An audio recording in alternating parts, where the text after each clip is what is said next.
কিছু কিছু ব্যাপার আসলে কখনোই এড়িয়ে চলা যায় না। আমার মানে কিছু কিছু ঘটনা স্বাভাবিক জীবনে অনেক বেশি এফেক্ট ফেলে। বাংলাদেশের বর্তমান যে পরিস্থিতি, তাও আমি লাস্ট 2 উইকস আমি কোনোভাবেই নিজেকে স্বাভাবিক রাখতে পারি নাই। বিষয়টা এরকম না যে আমি খুব বেশি সিনক্রেট করছি, এরকম না, বাট খারাপ লাগছে, ভীষণ খারাপ লাগছে। সে যে মারা গেছে, যে মানুষগুলো মারা গেছে, যে ছেলেগুলো মারা গেছে, তাদের জন্য আমার ভীষণ মন কাঁদছে, ভীষণ কষ্ট লাগছে। এত বেশি খারাপ লাগছে, আমার সারাক্ষণ মনে হতো সেটা যে দলেরই হোক বা যে ডিপার্টমেন্টের হোক, পুলিশ হোক, আর্মি হোক, মানে আমার মনে হচ্ছে যে সেরকম মৃত্যু, মানে এগুলো দেখছি সারাক্ষণ আর খারাপ লাগা কাজ করছে। যাই হোক, স্বাভাবিক জীবনে ফিরে আসার চেষ্টা, আমি আবার নিজেকে ঝেড়ে মুছে চেষ্টা করতেছি নিজের সাধারণ স্বাভাবিক জীবনটাতে ফিরে আসার জন্য। সে সেই সেই টেন্ডেন্সি থেকে, সেই ইচ্ছা থেকে সেরকম একটা ব্লগ আমি তৈরি করলাম, কারণ আমি মেন্টালি এখন প্রিপেয়ার। আর এসব নিয়ে দোয়া করা ছাড়া এসব নিয়ে আসলে চিন্তা করার কিছু নেই। অনেকটা সময়, অনেকটা মানে কষ্ট, মানে আমি রাত জাগি না, কিন্তু রাত 1টা 2টা পর্যন্ত আমি শুধু এসব নিউজ দেখছি আর খারাপ লাগার বুক আমার ভারী হয়েছিল। এই ছিল আমার পরিস্থিতি। তো আমি আমার ইনডোর প্ল্যান্টগুলোকে, এখন তো হুট করে বৃষ্টি আসে, আবার দেখা যায় বৃষ্টি নেই, তো বৃষ্টির পানি গাছের জন্য অনেক বেশি ভালো, এটা আপনারা সবাই জানেন। কারণ বৃষ্টির পানিতে যে খনিজ পদার্থটা থাকে সেটা আর কোথাও পাওয়া যায় না, সেটা গাছকে অনেক বেশি হেলদি করে, সবুজ করে, মানে এটার মানে পুষ্টিগুণ একদম ভরপুর করে। তো আমি গাছগুলোকে ঘর থেকে বের করে বারান্দায় রাখছিলাম, যে বৃষ্টির পানি পড়বে। এই যে দেখা যায় বৃষ্টি, এই যে নেই। মজার বিষয়, আমি জাস্ট গাছগুলোকে ভিতরে নিয়ে আসলাম, সবগুলোকে আনার পরেই দেখি যে বৃষ্টি নামতেছে। আপনারা দেখে বুঝতে পারতেছেন যে একটু একটু করে বৃষ্টি আসতেছে। জীবনটা এরকম না, একটা দ্বিধাদ্বন্দ্বের মধ্যে থাকতে হয়। শুভ সকাল সবাইকে। সকালবেলা থেকে আমি ভিডিওটা টুকটুক করে করতেছিলাম আর ভাবতেছিলাম যে না, আমাকে এখন আমার সাধারণ জীবনে, আমার জীবনের সাধারণ কাজগুলো থেকে ফিরে আসতে হবে। ওদের নাস্তা করা শেষ, আমি হচ্ছে সকালবেলা আজকে ওটস দিয়ে গুঁড়া দুধ, কলা আর হচ্ছে কিশমিশ আর বাদাম দিয়ে একটা নাস্তা করছিলাম। সেটা মানে ওদের নাস্তা করার পর আমি হচ্ছে যে নাস্তাটা নিয়ে বারান্দায় গিয়ে বসে খাবো।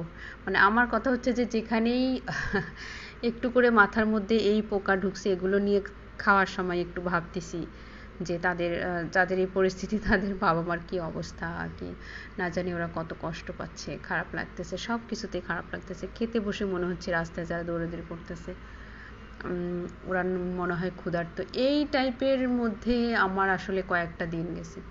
গতকালকে পাট শাক নিয়ে আসছিল, তো আমি আজকে এটা রান্না করব না। পাট শাক তো অনেকটা জায়গা নিয়ে থাকে, সেটা রান্নাঘরে রাখেন, যেখানেই রাখেন, মানে এর ডালটা অনেক বড় থাকে। তা আমি ভাবলাম এটা একটু বেছে রেখে দেই, এটা আজকে আমি রান্না করব না। রান্না করব আজকে হচ্ছে করলা, কারণ করলাগুলো 1টা 2টা পেকে যাচ্ছে। করলা কিন্তু থাকে না, ছোটোটা বড়টা যেটা আনি কেন না কেন 2 দিনের হচ্ছে বেশি থাকে না, তো একটা পেকে যাচ্ছে। তাই আমি ভাবলাম যে আজকে ছোট আলু দিয়ে করলা ভাজি করব, আর পাট শাকটা বেছে একটা পলিতে করে নর্মাল ফ্রিজে রেখে দেবো। আল্লাহ রিজিকে রাখলে পরের দিন হচ্ছে খাবো। আর এই হচ্ছে আমার সিঙ্কের অবস্থা সকালবেলা খাওয়া দাওয়া কাজের পরে।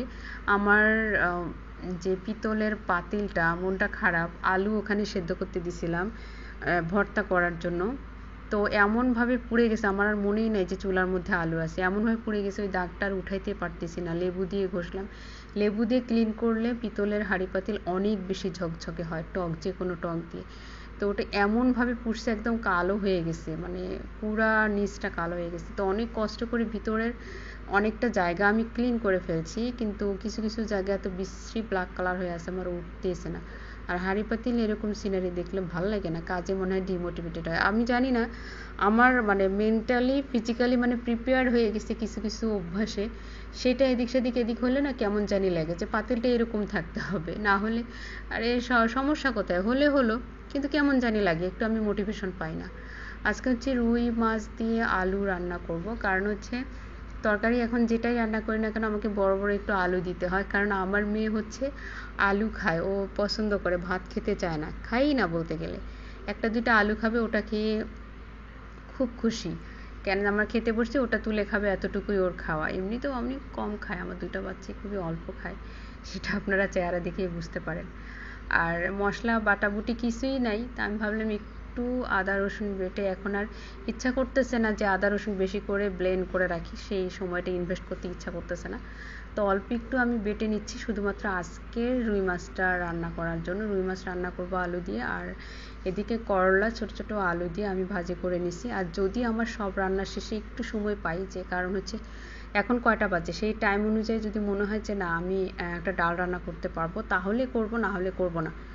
এদিকে মাছটা আমি রান্না করে দিয়ে আশপাশটা চেষ্টা করতেছি একটু পরিষ্কার করে নেওয়ার জন্য। আমি এই কাজটা করি যখন চুলায় কোনো কিছু রান্না উঠায় দেই, তখন যদি কাটাকাটি না থাকে, চুলা জ্বলতেছে কিন্তু আমার হাতে কোনো এই মুহূর্তে কাজ নেই, তখন আমি কি করি আশপাশটা একটা ন্যাকড়া নিয়ে পরিষ্কার করতে শুরু করে দিই। তো এদিকে আমার মশলার ভুনাটা হয়ে গেছে। মাছটা আগেই ভেজে রাখছিলাম, করলা যে পাতিলে রান্না করব সেই পাতিলেই মানে ভেজে রাখছিলাম। এবার মাছটা দিয়ে একটু নাড়াচাড়া করে নিয়ে মাছটা উঠায় নিয়ে সেখানে আলুটা দিয়ে পুনরায় কষাবো। আমি মাছটা এভাবেই রান্না করি সবসময়, জানি না আপনারা কিভাবে রান্না করেন। এখানে যেমন আমাদের বাড়িতে আমি ঢাকায় এসে শিখছি যে মাছ আসলে ভেজে রান্না করতে হয়। এখন বুঝলাম যে কেন আসলে ভেজে রান্না করতে, আমরা তো মাছ ফ্রিজে রেখে খাই, রাইট? তো আমি যখন ছোটোবেলায় বড় হয়েছি আমাদের বাড়িতে, তখন এখন ফ্রিজ ব্যবহার করে বা ফ্রিজে রেখে মাছ খায়, বাট আমাদের ছোটোবেলায় কখনো এরকম হয় না যে মাছ এনে প্রতিদিন বাজার করতো। প্রতিদিন আমাদের বাসার পাশে নদী আছে, ওই তরতাজা মাছটা এমনি রান্না করতো, কখনো ভেজে রান্না করতো না। আর এখন যেহেতু আমরা একদিন মাছ এনে 4-5 দিন খাচ্ছি বা সপ্তাহ ধরে খাচ্ছি, আবার অনেকে দেখি মাস 2-3 মাসের জন্য রাখে, সেই মাছগুলো আসলে কাঁচা রান্না করলে ওটা খাওয়াই যাবে না। খাওয়া যাবে মানে টেস্টলেস হবে। সেক্ষেত্রে একটু হালকা পাতলা ভেজে ভুনা করি, আর আলু দিয়ে রান্না করি। এভাবে রান্না করতে হয়, ভেজে একটু রান্না করতে হয়। এই আমার রান্নাবান্না শেষ, মাছটা হয়ে গেছে।